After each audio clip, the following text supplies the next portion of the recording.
as the lights are out on the racetrack. Ladies and gentlemen, it's time to get dirty here at Little Texas Motor Speedway. Cameron Paul, Steven Snyder Jr. to set the pace. Green flag is out. Let's do it. Snyder gets the jump from the front row, then slides back rather, as Cameron Paul tries to hang on to the lead. Got one off the pace at the exit of turn 2. It doesn't look like they are going to make it off the racetrack to the pits, so caution lights will come on. Come down to. Green flag out for the second time. We'll try it one more time here at Little Texas Motor Speedway. Outlaw non-wing micro feature event underway here night 2 of Seabell's Micromania. Got log jammed there on the bottom groove. I think it was Larson that kind of climbed the berm there and stacked everybody up from about 7th on back. Cameron Paul leads lap 1. Steven Snyder into the 2nd spot.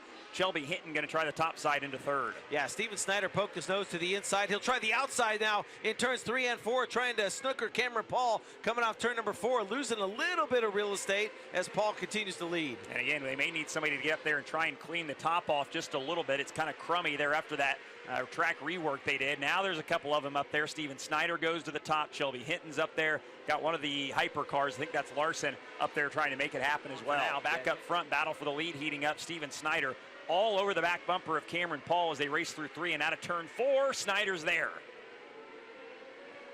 Can't make it happen though.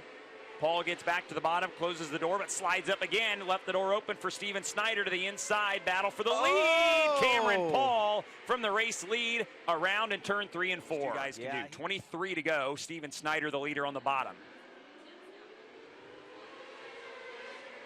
Yeah, and not a great start for Daniel Robinson. He goes right back to the bottom. Nick Drake kind of hung out to dry just a little bit, falls back as he goes side by side with Larson there entering turn number 3. So Nick Drake still looking for a way to get back to the bottom here. Larson goes to 4th. Drake in 5th battling Dason Persley there, and Drake got sideways. That cost him a spot there as Gavin Miller went to the inside. Yeah, Dason Persley takes over that 5th position as your leader continues to pull away.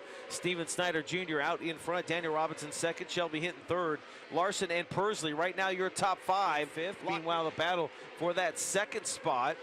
Daniel Robinson in 2nd in the white car, the black and blue entry. That's the 28 of Shelby Hinton. And Robinson may be opening up the door just a little bit there coming off turn number 4. Gets off turn 2 just a little bit better. Cars scattering in front of the race leaders. Going to kick the cone out onto the racetrack here, and we're going to have to go yellow behind Steven Snyder Jr. Green flag back out, we're underway. Still 14 laps to go in tonight's 30-lap feature for the POWRi Outlaw non-wing micros. Everybody running that low part of the racetrack. And Steven Snyder Jr. pulling away. Keep an eye on Nick Drake, who's in the 6th spot. One out looking in, but he made a mistake there off of 2. Kyle Larson to the inside of Shelby Hinton, got his nose chopped off. May cost him the 4th spot as they battle behind him for 6th, 7th, and 8th. Off turn number 4, white flag coming out. Steven Snyder Jr., the 21S, started outside row number 1. He'll work through turns 1 and 2 down the back straightaway, trying to become the 2nd straight winner here at Seabell's Micromania. And Steven Snyder Jr. wins with the POWRi Outlaw non-wing micros here tonight at Little Texas Motor Speedway. Daniel Robinson, Shelby Hinton, Kyle Larson, and the boss, JJ Loss, locked in to tomorrow night's feature event.